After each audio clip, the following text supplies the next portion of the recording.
And the first thing I want to touch on is the Game Awards has officially announced their Game of the Year 2025 nominees. So let's go over it. From what I seen on Twitter, from what I seen trending, it's looking like I said you're a YouTube member now. Yo, shout out to Timsy with the sub, becoming a sub. 921 became a member. I seen trending on Twitter that, matter of fact, let me see if we're gonna test this right now because I'm gonna turn off notifications right now. I am going to mute them while I'm talking. Anyways, what was I about to say? I've seen Expedition 33 is nominated for goddamn everything. That's the one thing that I do know. There's an echo. Notifications are echoing. Okay. Oh, you know what it is? I think it's because I had the cue on so I could hear it. But it shouldn't be. It shouldn't. What about now? Because one just went off. Shout out to Ethos with the raid. Is it echoing now?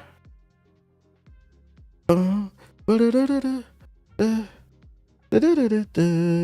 me know. Don't hear it. No echo. No, I didn't hear it. I have it muted now. Okay, so it's working. It's working. Okay. No, that's good. It's working. It's muted. Fine. All right, let's get back to it. That's what I wanted. It was supposed to be muted. I seen Expedition could be doing a sweep. It could be doing a sweep. Last week, people was trying to push a campaign saying that Arc Raiders is going to be Game of the Year. And I said, y'all getting lost in this recency bias. It ain't going to work. Let's go over it. Yeah, I'm working with some new software. Be patient with me. I'm learning how to use this shit, man. The Game Awards announced its nominees for the Game of the Year 2025 during the live stream on Monday. And while there are some expected picks, it's certainly a big year for indies. Let's just go through the list. So, hold on. Let's start from the bottom before we get to Game of the Year. All the shit I don't care about, we skipping. Most anticipated game: 007 First Light, GTA 6, Marvel's Wolverine, Resident Evil Requiem, and The Witcher 4. I'm not gonna lie. I think the only one, I think most people would pick Grand Theft Auto 6. That's about a 95% chance this is gonna win. But I'm not gonna lie, these four are very respectable. This is the only one I feel like that doesn't really have a chance, and I look forward to it. I think it's going to be a good game, but these four are very respectable. 2026 is going to be another good year for gaming. Go ahead, clap it up. Don't let this be Game of the Year. But I think Grand Theft Auto 6 is going to win. Content Creator of the Year. I have no clue who this is. I know Kai Cenat. I know a Moist Critical. I don't know who Sakura Miko is, and I don't know who the Burnt Peanut is. So I'm just going to go with Kai Cenat because I don't know who any of these other people are. And Moist Critical. Although I think he's very consistent as a content creator, he gives the most on the fence ass takes that I've ever seen. He never says anything. I don't get it. Like, it could be a conversation about a content creator being discovered as a fucking Nazi, and that nigga will somehow find a way to sit on the fence. I don't get it. Like, yo, best esports team. Don't care. This is a dying breed. Who cares? Best esports athlete. Don't care. Best esports game. Don't care. Games for impact. Consume Me. Despolate. I don't know how to say that. Lost Records, Bloom and Rage, South to Midnight, and Wonder Stop. I'm not gonna hold you. I don't know any of these games besides South to Midnight, so I'm gonna go with South to Midnight. Not just because it's the only game I know, but the music in it was fired and it definitely had an impact. I wanted the vinyl for that. They need the dev team need to send me a fucking vinyl, but that had an impact for me. Best debut indie game: Blueprints, Expedition 33, Despolate, Dispatch, and Megabonk. I'm not gonna hold you. Expedition 33 is technically, it is an indie game.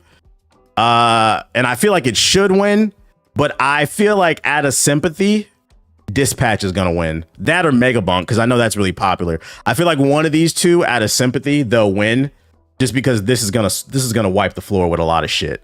They're not gonna give it to it. If they do, I'd be surprised, and I think it deserves it because it is in this category. But I think it'd probably go to one of these two. Not to say they're bad games, it's just I think this one's better. Best community support: Baldur's Gate 3, Final Fantasy 14, Fortnite, Helldivers 2, and No Man's Sky. Out of all these, I remember people talking about Baldur's Gate 3 a little bit with the updates. I don't really remember seeing too many people talk about Final Fantasy 14. I know people love it. Fortnite was definitely still big this year, whether you like it or not, and so was Helldivers 2. And I know No Man's Sky had a little moment. I feel like one of these two would probably win, though. I feel like one of these two would probably win. The Twitch title has me mad curious, especially after seeing Brandy and Monica. I said I'm not going to explain what I meant when I said Brandy was the first alien that humans made contact with. If you know, you know.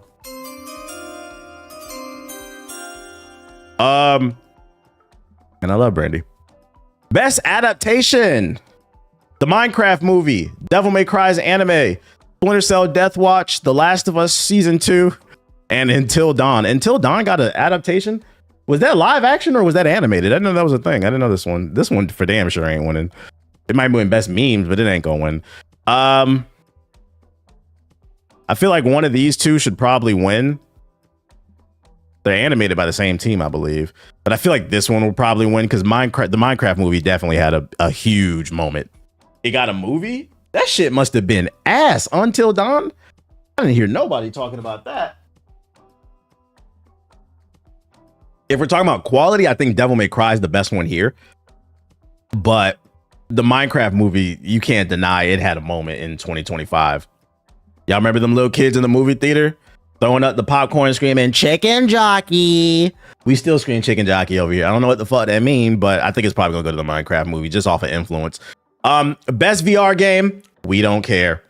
Best strategy sim game, Civ 7, Final Fantasy Tactics, Jurassic World Evolution 3, The Alters, Tempest Rising, and the 2 Point Museum. I know people love Civ 7. I love Final Fantasy Tactics. I'm gonna be honest, I don't know too much about these other games. I don't really have a strong opinion on this one. I'm just gonna be biased and say Final Fantasy Tactics, but I honestly don't know what's gonna win this one. I don't. Y'all are saying Civ 7? Is the chat saying Civ 7? All right, I'll take y'all word for that. I'm not educated enough on this section right here. By the way, you see how easy that is to say, hey, I'm not that educated on the topic, so I'm just not gonna speak on it. The internet would be a whole lot better of a place if more of you niggas did that shit. Now listen, that's called motherfucking bars, nigga. You know nothing about that. Best sports racing game: EA Sports FC 26, F1 25, Mario Kart World Rematch, and Sonic Racing Cross Worlds. I'm not gonna hold you. I think it's one of these two. And if I can be honest, this is actually a competitive one. It's between these two, I think. Rematch definitely had a moment, and Sonic Racing had a moment. You know what? I might give the edge to Sonic for the simple fact that Sonic is a known IP, and Sonic fans are fucking crazy. It might go to Sonic. You little freak. But quality games, as long as this one don't win. Let's see. Best RPG: Avowed, Expedition 33, woo! Kingdom Come, Monster Hunter Wilds, The Outer Worlds 2. Ooh, this is a tough competition, man. Out of the 5 nominations, I'd argue you got 3 certified bangers between Expedition 33, Deliverance 2, and The Outer Worlds 2. Once again, my personal opinion, I think it should go to Expedition 33. But I can see a world where Kingdom Come Deliverance 2 wins. I know people love that shit. That was a very hardcore RPG. And like I said, it could be politics. Maybe they don't want, you know, Expedition winning everything. So I think it's between these two games. I think this is a strong third, but I think it's really between these two games. Yeah, matter of fact, why isn't Digimon here? What, did it come out too late? Digimon should have been there instead of Avowed. What? Nobody talking about fucking Avowed. Niggas be like, you played Avowed? That shit on the Game Pass? Only lame niggas say that shit. They hold Digimon. Yeah, Digimon should definitely be there. Best ongoing game. So best live service: Final Fantasy 14, Fortnite, Helldivers 2, Marvel Rivals, and No Man's Sky.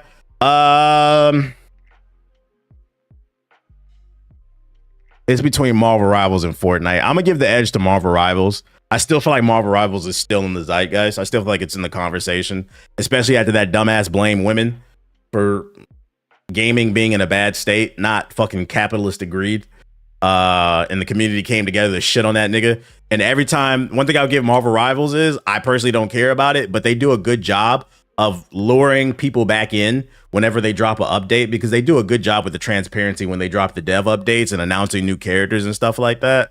Yeah, that nigga doubled down on his stupidity. So I'm gonna give the edge to Marvel Rivals on that one. I think Marvel Rivals is still relevant. It's still averaging 100,000 players on Steam alone. So I mean, if you combine console, I'm pretty sure there's like 300,000 to 500,000 people still playing Marvel Rivals right now. Oh, and then they gave PS4 support, unfortunately. But I mean, that did add to the player base. So I'm gonna give the edge to Marvel Rivals on that one. It did. We can't act like Marvel Rivals wasn't. It did. Well, it came out like December of last year, so it makes it. But it was still banging this year. Their communication is excellent. I can appreciate that they listen to the community. Facts. Best mobile game: Destiny Rising, Persona 5, Phantom X, Sonic Rumble, Uzumaki Pretty Derby. Oh, is that damn anime pony game Ethos is playing? And Wuthering Waves. That shit gonna win, bruh. It is. That definitely had a crazy moment. Yeah, the pony game gonna win. the Uwu Waifu Pony Racer. Best indie game. Absoluum, Ball X Pit, Blueprints, Expedition 33, Hades 2, and Silk Song. I'm gonna be honest, it's probably between these three. Y'all know my bias. I'm gonna pick this one, but I can see a world where one of these two win. Matter of fact, I wouldn't be surprised if this one wins, because if it doesn't win something the night of the award show, Jeff Keighley knows the fucking internet is going to lose their shit. But it's between those three, I think. Let's see. Best fighting game: 2XKO, Capcom Fighting Collection 2, Fatal Fury City of Wolves, Mortal Kombat Legacy Collection, and Virtual Fighter 5. Let's go ahead and wrap up this section. Go ahead and give it the 2XKO. This shit's still in beta. That's the funny part. Wrap this shit up. This shit sucks. No lobbies. This shit was hella disappointing. It's a fucking collection, and this game is 20 years old. Let's go ahead and pack this up. 2XKO got that one. That's an easy pick. Best family game, aka best Nintendo game. Donkey Kong Bonanza, Lego Party, Lego Voyagers, Mario Kart World, Sonic Racing Cross Worlds, and Split Fiction. This is a tough category. Truthfully, I think it's between Split Fiction and Donkey Kong. Me personally, my bias, I would pick Split Fiction because this is one of my favorite games of the year. But I'm gonna give the edge to Donkey Kong for the simple fact that the media has a Nintendo bias. So I feel like the media would probably give the edge to Donkey Kong. And on top of that, to be fair, it was a banger. It's one of those games I wish I had a Switch 2 for, but I'm not buying a console for one game. So I'm gonna give the edge to Donkey Kong on that one. Let's see. Best action adventure game: Death Stranding 2 on the Beach, Ghost of Yote, Silk Song, Indiana Jones and the Great Circle, and Split Fiction. Now this is a tough category. I'm not gonna lie. This is a tough category. I ain't gonna hold you. Any of these ones could win. These are all bangers. Don't know. I'll tell you this much. The games I think that have the weakest chance of winning it's probably Ghost of Yote. I know. Ghost of Yote and then probably Indiana Jones, but then people loved Indiana Jones reviewed better than Ghost of Yote. So I think Ghost of Yote is actually probably the weakest out of this bunch. People love Death Stranding 2. People love Silk Song. If I had to pick, I'd say it's between Silk Song, Split Fiction, and maybe Death Stranding 2. But I feel like it's between Silk Song and Split Fiction. I'd probably go with Split Fiction on this one. But Jeff loves Kojima. That's right. Jeff loves Kojima. That's why I said Death Stranding 2 is in the conversation. It's in the conversation. This is going to be a tough year. I feel like it's going to be a lot of drama on the timeline about these picks, man. This is for anybody who said it isn't a great year for gaming needs to shut the fuck up, man. Because I feel like in previous years, I was able to go through this list pretty quickly and be like, this one's going to win. This one's going to win. There's some competitive sections here. Best action game: Battlefield 6, Doom the Dark Ages, Hades 2, Ninja Gaiden 4, and Shinobi Art of the Vengeance. This is tough. I feel like Battlefield is probably the one I would just put this in the shooter section. It's the weirdest one in the I like Battlefield. I feel like it's between Battlefield, Ninja Gaiden 4. I really like Ninja Gaiden 4 and Hades 2. I think those are the top 3. I feel like I'm going to give it the edge to Ninja Gaiden 4, though. Ninja Gaiden 4 is just old school PS2 action beat 'em up. That's all about skill, reflexes, and combos. I feel like I'm going to give the edge to Ninja Gaiden 4 on that one. That shit made me love it for real. Best music. I'm gonna go ahead and wrap this one up. Expedition 33. That's not even a debate. I'll go ahead and say it's not even a debate. I didn't even hear the soundtrack. I'm sure it is good. I don't need to hear it. I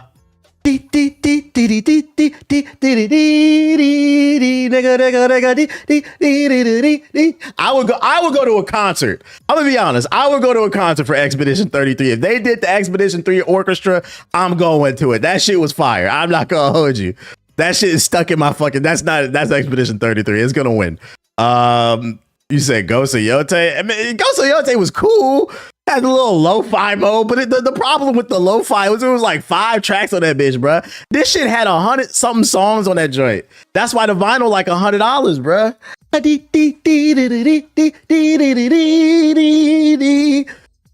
Best performance. I'm gonna go ahead and pack this one up. It's going to Expedition 33. And this is why I said earlier, I think they might, in some of these other categories, they might give it to other games because Expedition 33 is going to be definitively the best. Expedition, one of these 3 is going to win. One of these 3 are going to win in Expedition 33. Just give it to them all. Just give it to them all. You know, the lady who played Yatu, she was cool. Troy Baker, and this Troy Baker, he's cool. The chicken side, she's cool, but it wasn't this. This game was making niggas cry, man. Not me, because I'm tough, but you niggas did. Best narrative. Expedition 33, Death Stranding 2, Ghost of Yote, Kingdom Come Deliverance 2, and Silent Hill. I don't know enough about, because I didn't play this shit. How y'all feeling? Y'all know my bias. How we feeling? Is a lot of people said they really stepped it up on this game. How are we feeling in terms of competition? Y'all think Kingdom Come 2 could win? Kingdom Come had a good narrative. It's Expedition 3. I feel like, I was going to say, yeah, I do feel like it's either Expedition 33 or Silent Hill. Silent Hill's narrative is really good. It has really good commentary on society. That's a tough one. It could go either way. X33 sweep. They just going to be walking on stage, getting mad awards. Going to be having like 6 awards and shit like that. Looking like Kendrick. I don't feel like Yote should be in the narrative. You know what? I think that's a fair take. I don't think this should be in best narrative. Ghost of Yote is a very simple revenge story. Her family died and she's spinning the block. That was literally the story. So yeah, I actually agree with that. I don't think that should be in the conversation. Best multiplayer. We know Shroud wants to win. Arc Raiders, Battlefield 6, Elden Ring, Night Ring, Peak, and Split Fiction. Oh, Split Fiction is technically a multiplayer because it's co-op. It's between these 3 games. Split Fiction, Battlefield 6, and Arc Raiders. If we're going by recency bias, I say Arc Raiders is going to win. But I would not count Battlefield 6 and Split Fiction out. Me personally, I would pick Battlefield 6. I'm genuinely surprised how much I enjoyed Battlefield this year. I'm still playing it almost daily. And I think what surprised me most about Battlefield 6 is it got me back into BR. Y'all know I was fucking sick of BR. But I am genuinely enjoying RedSec. We hop on it almost nightly. Arc Raiders was cool for me. I get why people love it, but I'd put Arc Raiders in. It's all right. Like it didn't resonate with me the same way that it resonated with other people. But I will say if it does win, I won't be upset. Like I understand why. I would pick Battlefield 6 or Split Fiction for that. I don't think Night Ring will win. Y'all know I'm an Elden Ring fan, but I don't think it's gonna win. Night Ring was a solid 8, but like I don't think it's gonna win best multiplayer. Nah. Best game direction, Expedition 33, Death Stranding 2, Ghost of Yote, Hades 2, and Split Fiction. I feel like this one's really tough. This is the most subjective one. I feel like it's going to go to one of these 2. Even though I didn't play Death Stranding 2, I know it's super creative in its storytelling, and that's part of game direction. So I feel like that's in the conversation. I don't know why this is here. Like I said, the game direction on this is very simple. Her family died. You're getting revenge.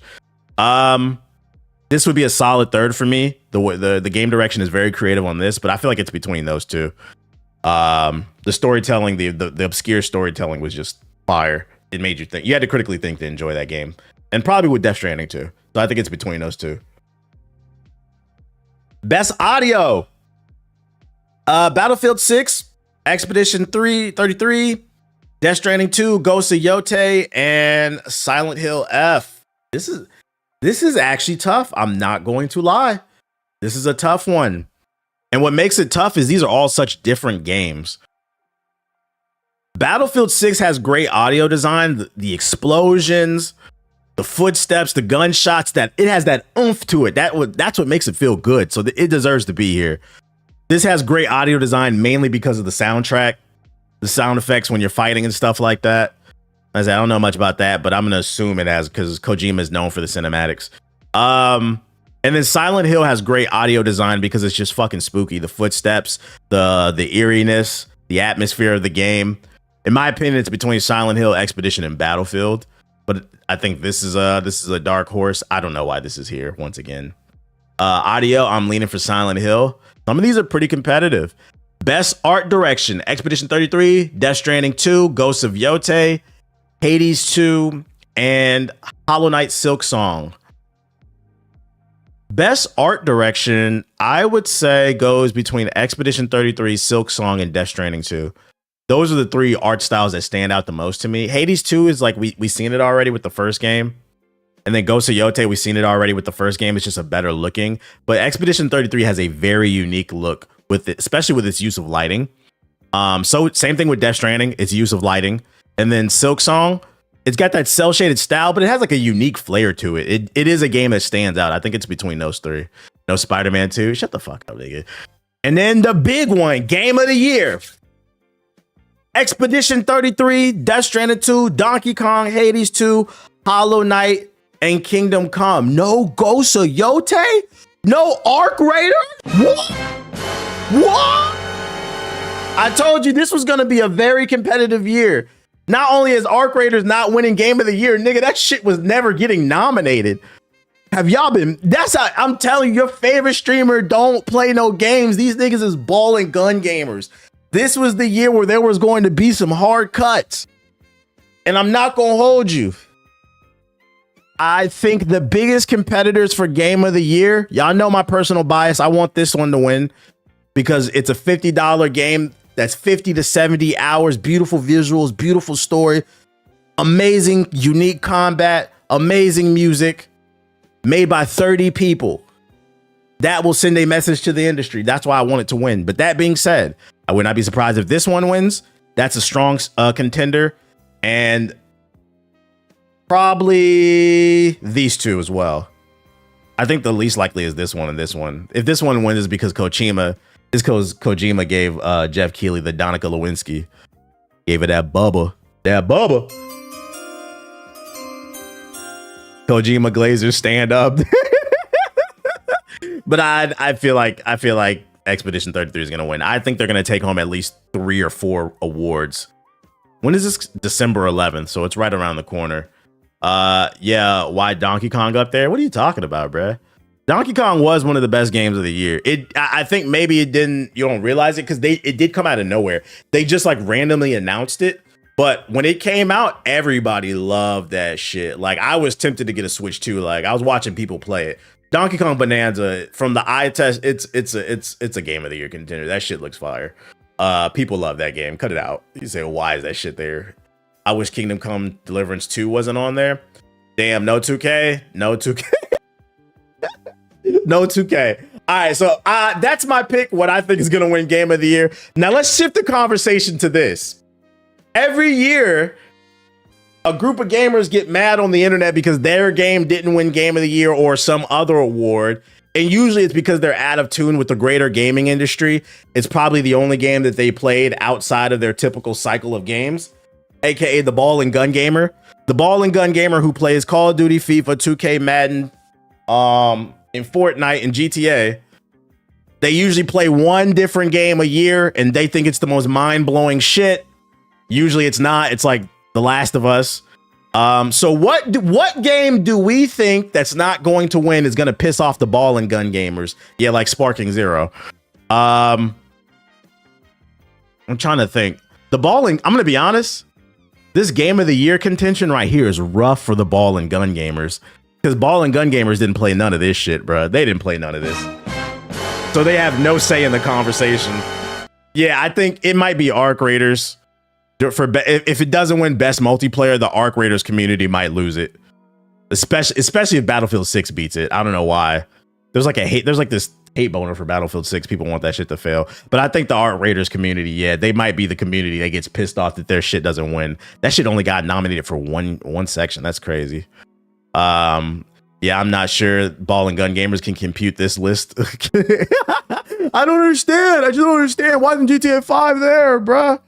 Oh my goodness. Snubs, Kazaa for Best Action, and Split Fiction for Game of the Year. I think Split Fiction should have been the Game of the Year conversation, and I do agree. For Best Action, I would have put Kazaa in that section too. I don't think it would have won, but I think it should go instead of Shinobi Art of Vengeance. I would have put Kazaa first Berserker there. I agree. I'm gonna do my own list in December of like my favorite games.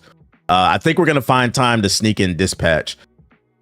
I think the way I'm gonna do it is like S tier is my top 5, A tier is my bottom 5, so 6 to 10, and then after that, like everything else.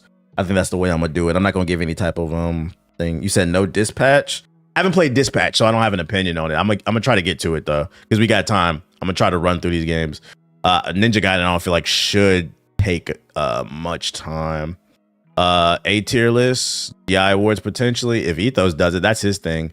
You know, this is the first year that COD is not nominated for any award. Good, nigga, that shit sucked.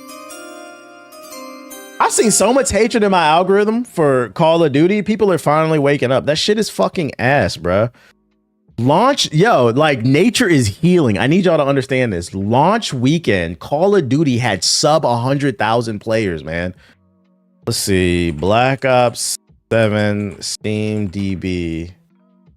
Oh, wait, no, it's under Call of Duty. Nature is fucking healing, chat.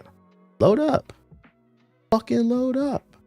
Oh, how coincidental. The Steam DB don't want to load, but this will. Let's see. Black Ops 7's launch day Steam player count is significantly lower than last year's Call of Duty, suggesting Arc Raiders and Battlefield 6 ate a hefty portion at its launch. Yeah, there it is right there. Oh, there we go right there. Yeah, there's 71,000 players right now. It peaked at 91. It didn't even hit 100,000. Like, that's actually crazy for Call of Duty. Which makes me wonder how many players are on console and how many are on Game Pass. I wonder if it's even 500, maybe like 250,000 or something like that. The casuals got options and they jump ship, and I'm happy. It's going to make the game better, or they could just stop making it all fucking together. Take a break. Watch it still sell 25 million. Right, Ice. I think that's the real thing. We got to wait for them to come out and see if they release the numbers. If Activision comes out and still brags about numbers, then it did fine. It just didn't do fine. Because to be fair, people were dunking on the PC version. There is a world where it just a lot of people, maybe they didn't buy it on Steam, and maybe they primarily got it on Game Pass on console. But I will say, I mean, look at the all-time peak 3 years ago was almost 500,000 players. Combine that with console was obviously millions of players. This is a good indication that there's less interest. This is a crazy. Keep in mind, this is launch weekend. This is a healthy number, like 6 months to a year down the road. But launch weekend. That means it's only going to go down because I don't see them captivating more players. Maybe when the Warzone drops, but we'll see. We'll be keeping our eye on this. Nature might be healing, ladies and gentlemen. And I hope it does. You saw them Game of the Year nominations. Y'all need to try something else, man. I hope one day Call of Duty goes back to his former glory and not this slop. I hope one day Activision takes all that money that Microsoft paid them and just fucking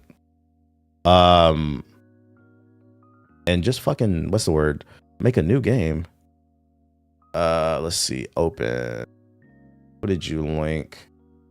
Oh, it linked me to your thing. Oh, this is weird. I can't click links out of this fucking chat. I can only see chat. I can't click links that y'all put in here. Womp womp. Oh, that's one downside to this shit. I cannot click links out of here. I wonder if I just switch it to, yeah, whatever y'all link. I can't click that shit unless that's a setting I need to. Oh well. You said there you go, Signal. Oh, bet you said the Signal. What is Ethos linking? Next few issues of Absolute Batman are out of control. Oh, this is the writer for Batman, right? I believe it. I believe it. There's one coming out this month or next month, I think. I believe it. It's about to get lit. We on that. We on that. Who was out in the woods to take that picture of Zelda? The cameraman team. What are you talking about? All right. What else we got? In other news, speaking of Call of Duty having a downfall, this came across my timeline and this was interesting. A rumor's floating around that, shout out to Germany, we see you cook. Certain Call of Duty streamers are currently under contract to not play any other games besides Black Ops 7 on stream for an entire week. And then Tom Henderson, if you don't know who this is, Tom Henderson is the owner of Insider Gaming. I use them as a source a lot. They're very reputable. The owner of Insider Gaming says, this is interesting. I was pursuing this story 4 to 5 weeks ago. Back then, some agencies were enforcing a no-go to creators where they couldn't stream any other game in the same genre during the contract period, even if they wanted to play organically. Translation, anybody streaming Call of Duty last and probably this week was banned from playing Battlefield 6 and Arc Raiders. Activision PR even told me over the phone that this is normal in the industry, but I've only ever heard it on mobile gaming spaces, not AAA. Regardless, there's no compete clauses can be negotiated out. Perhaps a story for another time, but creators have seen some of the biggest dollar signs ever for sponsorships these past few months. Competition is good. Ha. Translation, he's just trying not to get in trouble, but he's basically saying, little birdie told me this story is true. And you know what? I believe it because, the funny thing is, I watched several people stream Black Ops 7 this past weekend just to kind of get a vibe. Like maybe I'm missing out, maybe they can sell me on this game. Every stream I watched people playing Black Ops 7, nobody looked like they were having fun. And to be fair, it didn't look like they hated the game either. It just looked like everybody was going through the motions. And I'm like, yeah, you niggas getting paid. It just didn't look like anybody had fun. And they look, it just looked like they were just doing something. And I'm just like, bruh, you could be doing anything else, bruh. Y'all on this dumbass shit, bruh. Nayshot boy legit exposed him. What'd he say? This is definitely true. Swag looked like he was hurting playing that shit. That's one of the streams I watched. I pull up Swag stream and he just didn't look like he was having fun. And I'm just like, this is where it feels good to be truly independent, that money ain't that fucking important. My mental health is more important than that shit, bro. Put my phone on the charger. My mental health is more important than that shit. Tim sounded bored himself. Yeah, so I don't see this game lasting I don't see it lasting the test of time. I don't. Yeah, I'm gonna play this. Hey, this shit fun as hell, chat. I'm gonna play this shit off stream. We gonna go ahead and finish this mission off stream. So if your favorite streamer isn't having fun playing Black Ops 7, this is probably why, because they're forced to play that shit. And then other Call of Duty news, Call of Duty adjacent news. Yeah, tap in. Yeah, thank Ubisoft for the sponsorship. We're gonna go ahead and finish this joint up off stream. XDefiant was originally going to be a new Splinter Cell, according to Ubisoft devs, former Ubisoft devs, who went on to make Dispatch, but the publisher changed plans to chase those big Call of Duty bucks. Why am I just now learning that Dispatch is made by former Ubisoft devs? What the fuck? Why am I just fine? I didn't know that. So wait, you mean to tell me Ubisoft is so creatively bankrupt? A bunch of devs left to go make Expedition 33, and then another group of devs left to go make Dispatch. 2 games, not one, but 2 games that people are screaming should be Game of the Year were made by former Ubisoft devs. This is so vindicating for me, and you niggas is gonna give me my flowers because I've been told y'all the problem with the industry is what? Corporate greed. I've been said it. Imagine being an artist, a painter who can do anything. These niggas have to pay they have to feed their families. Do you think these people want to come to work and make the same Call of Duty or the same open world Ubisoft game? So I gotta say kudos to these developers leaving these studios with the money they have. I'm encouraging all y'all, if y'all work for Activision, Bethesda, get on a private disc. It's gotta be matter of fact, get on Signal. Get on Signal, because Rockstar over here union busting on the Discord. Get the Signal group chat going. Get 20 to 50 of y'all, be like, look, y'all are you happy? Is your house a home? Maybe we should form our own team. Maybe we should pull our resources and make what the fuck we want. Make our own studio. I told y'all the talent is there. The problem is the greed. I did not know this. That makes me want to play it even more. And fuck Ubisoft. Goofy ass company. XDefiant may have not been a spectacular flop as Concord, but it was another stark example of how, I don't know how to pronounce that shit. How you pronounce that? Euphorium? I don't know. Look this up, chat. Let's learn something. Ephemeral. Ephemeral. Online gaming can be in today's industry. What that shit mean, bro? Lasting for a very short time. Okay, ephemeral. We learning. Ephemeral online gaming. A lot of you niggas is ephemeral in the fucking bedroom. That nigga was ephemeral. They busted real quick. Online gaming can be in today's industry. Ubisoft's multiplayer shooter released in 2024 to not insignificant critical acclaim, with PC gamers Jake Tucker calling it a breath of fresh air and a spirit dominated by Call of Duty. But it shut down less than a year later as its initially strong player count did slid away too quickly. I always thought it was a shame that XDefiant never got a proper chance to thrive. That's why I always think it's funny when niggas don't be trying to learn and shit like that. Yeah, I don't.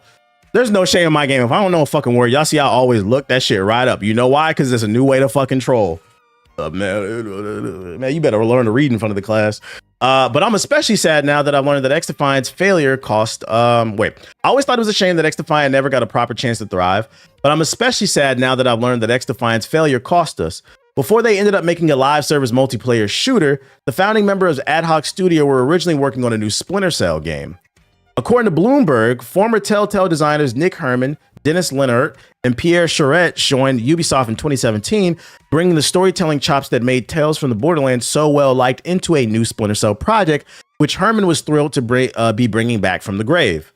I was so excited to be a part of this and help revitalize it because it'd been dormant for a while, Herman explained. And we thought we could tell a great story and do something the fans would love. Think about the creativity of the storytelling in Dispatch, but put it inside of the universe of Splinter Cell. It could have been an amazing game. Like, the talent is there, but the opportunity is not.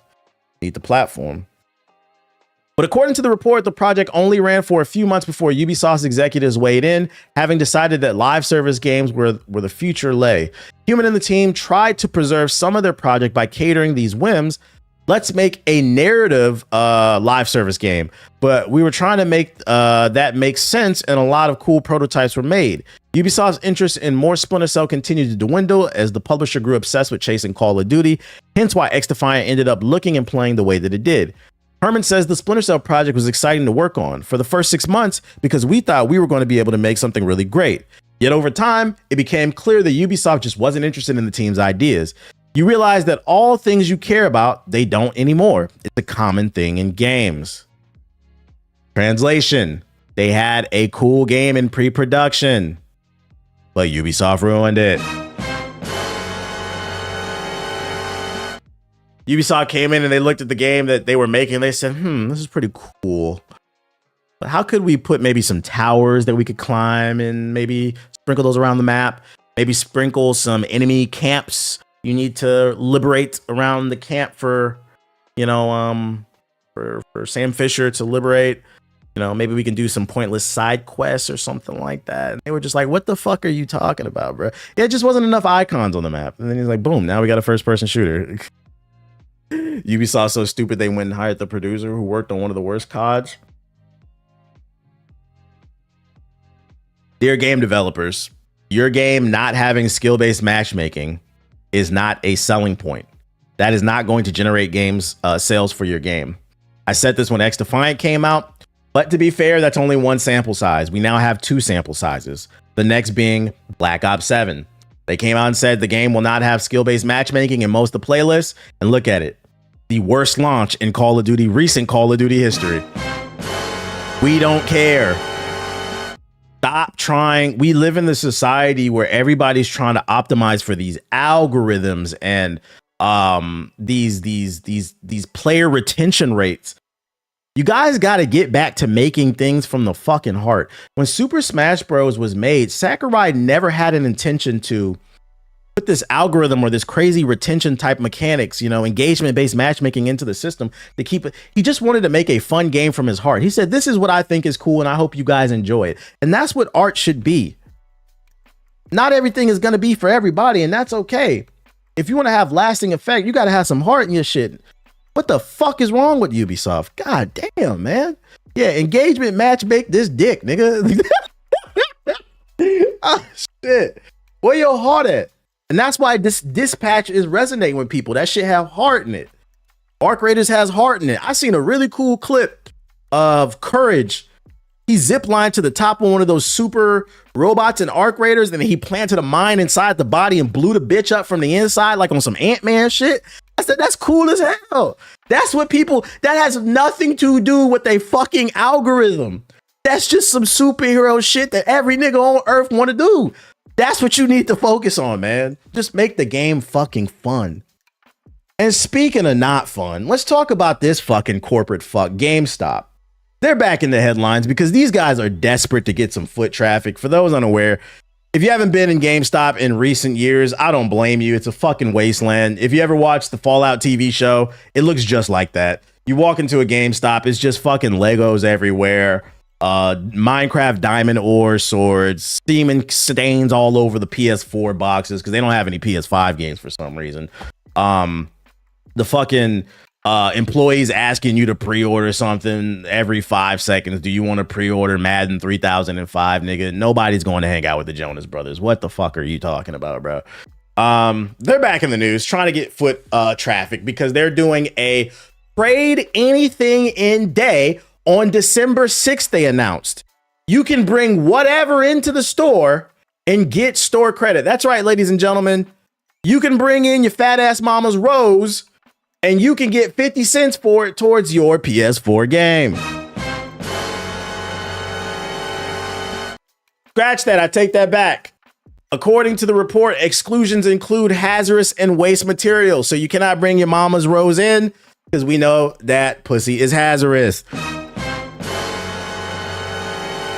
Can't bring chemicals, liquids, lithium-ion batteries or items containing lithium-ion batteries and weapons and ammo. I mean, I guess, yeah, I'm not gonna hold you. You know what's gonna happen with this shit? That exclusion list is basically everything. You know what's gonna happen with this list? This is just gonna attract crackheads, fent heads, and shit like that. Niggas is gonna go steal niggas' radios out the fucking car and take it to GameStop. Hey, man, what can I get for this? What can I get for this, man? Come on, let me get $1. Let me get $1, bruh. This is fucking stupid. This is how desperate they are. And nobody wants to shop at your store because, friendly reminder, like a couple months ago, the CEO of GameStop came out and said the reason nobody wants to shop at GameStop is because of the woke mind virus. What the fuck does that have to do with anything? Instead of internally looking in yourself and realizing why your company, GameStop is failing is because you guys have cornered the market and then you haven't evolved on top of that. At least with stores like Walmart, you know, they've cornered the market in a lot of small markets, but then they do provide everything that neighborhood needs. You guys cornered the market as being a specialty gaming store, and you go into the store and half of your stock is things that nobody wants.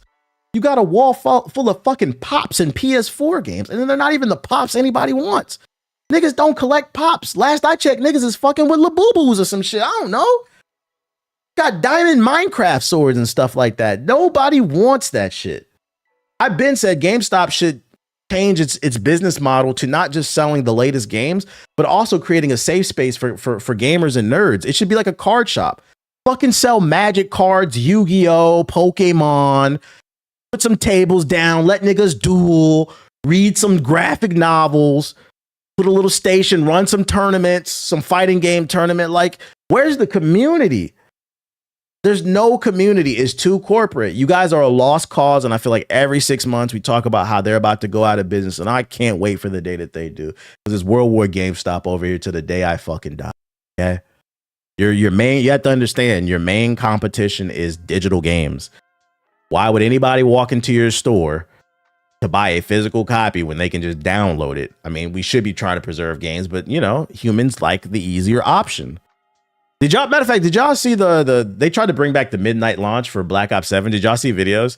I got videos of that for them TikTok. It was nobody at the midnight launches. If you're going to do a midnight launch, you have to entice people to come.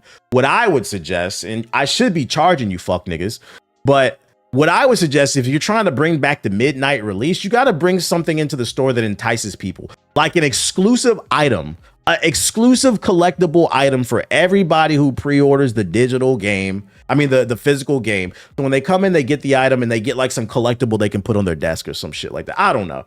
It has to be something exclusive. They're doing it in the movie theaters right now. Every movie that comes out, every blockbuster movie, they got some exclusive popcorn bucket or glasses or shirt or something like that. You got to give things for people that they want. And Call of Duty is just not enough. It doesn't have that staying power, man.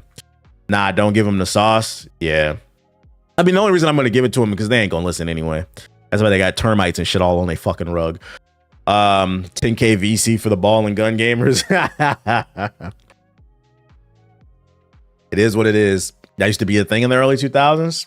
They don't care no more, man. Call of Duty popcorn bucket. Now every Call of Duty player should get the fucking the midnight the night shade goggles or whatever that shit is, so they can go on their own little mission. Speaking of going on a mission, if you happen to be in Japan in November, specifically the 21st, Japan is doing an exclusive collaboration with Sega. Some shadow themed Timberlands, and I'm jealous because I want these. I'm not gonna lie, I want these hoes, man. I don't know why these are not coming to America, but apparently you can only get them at the Shibuya Parco and the Canal City Hataka stores on the 21st of November. I guarantee you the price of these are going to go through the roof on eBay. Hi TVH. I was in the Apple store yesterday. There was a huge crowd playing 2K on the Apple TV. See Apple as a new player in the console war. Do I see them as a new player in the console war? No, not until they fully commit. Until they fully commit as like coming out with their own full blown. Because I mean, the Apple TV console thing is just glorified. It's like one of those little boxes where you can play Android games. It's the same thing. Until they come out with the Apple console, nah, they're not a serious contender. I'm gonna be honest. The same thing with Netflix. Netflix has kind of been wetting their feet in gaming. I recently just got Netflix because T-Mobile gave it to me for free. And they have a whole section in there where games that you can download, like premium games, but they're all like mobile games. I will not take Netflix seriously as a game studio or a game publisher until they publish their first AAA game that comes to main hardware, PS5, Xbox Series, PC, and then the Steam machine that's coming. But nah, I don't count Apple as that. They're doing a half-hearted thing. It could happen though, because there's rumors that what's the name? What's the dude? Tim, whatever his name is, the current CEO of Apple. There's rumors that he's gearing to step down. I mean, and a new CEO could be stepping up, and I hope so, because that means we could potentially be getting some innovation at Apple. Tim Cook, yeah, there's rumors he's gearing up to step down in like the next year. I hope it's true, because the Tim Cook era has been. Yeah, Tim Cook's a fucking bum. We need some innovation. They putting out Apple socks to carry your fucking phone. And you know, I just would like to say, if I could get on my soapbox for a moment, I don't know if y'all seen that. I don't know what it's called, but Apple announced this sock that carries your your iPhone. It costs like $150. Them bitches sold out on the pre-order. I'm so disappointed in the United States of America. Y'all think I'm playing Apple? What is it called? What's it called? Is it the Apple Pocket? Y'all think I'm fucking playing? They're releasing a sock that holds your iPhone. It's just a fucking sock. It looked like a slit in somebody's fucking panties, bro. What the fuck is this shit, man? Y'all think I'm playing? It's nothing but a sock. It's gonna be $150. This shit sold out on the pre-orders. I'm so disappointed in the United States of America. Niggas be like, my life is miserable. This is why. Y'all can't stop. And what I'm saying, if it don't apply, let it fly. Y'all can't stop buying shit. What part of this does this say, I need this, man? I fucking need this. This is crazy. Etsy, yeah, you get this shit off. Bro, go in your closet and get a tube sock and cut a hole in that bitch and put your iPhone in it if you want it. It's the same shit, man. The same shit. And this is why you wonder why these corporations continue to do whatever the fuck they want. It's because you continue to take whatever you want. If there was not a pre-order on this bitch, I guarantee you they would have canceled this shit and we all would have got a $20 credit on our account or some shit like that, bro. Y'all keep buying it. Y'all keep fucking buying it. The current CEO of Apple's really been tossing on Apple's fan base, and they are 2D. I've seen a lot of people switching to Android. Yeah, people are getting sick of this shit. Like even me, I'm just like, I'll be honest, the only reason I haven't switched is because a phone is a phone to me. But like, yeah, they definitely. But it is the reason I haven't upgraded. I still have an iPhone 13. We on the 17. I don't see a reason to upgrade. They're not innovating. They're not doing anything. Gives a fuck, man. Yeah, exactly. Facts, K. I thought we was in a recession. Now all of a sudden we're not. We got $150 for some splitted panties to put my fucking iPhone in the panties, dog. And then last but not least, the first set photos for the Zelda movie, which for those familiar will not be animated. It will be live action. They started filming and some images have appeared online. So here's a first look at the Zelda movie. I still don't know how I feel about this because Link does not talk. So I don't know if I want to watch a movie of 2 hours of what?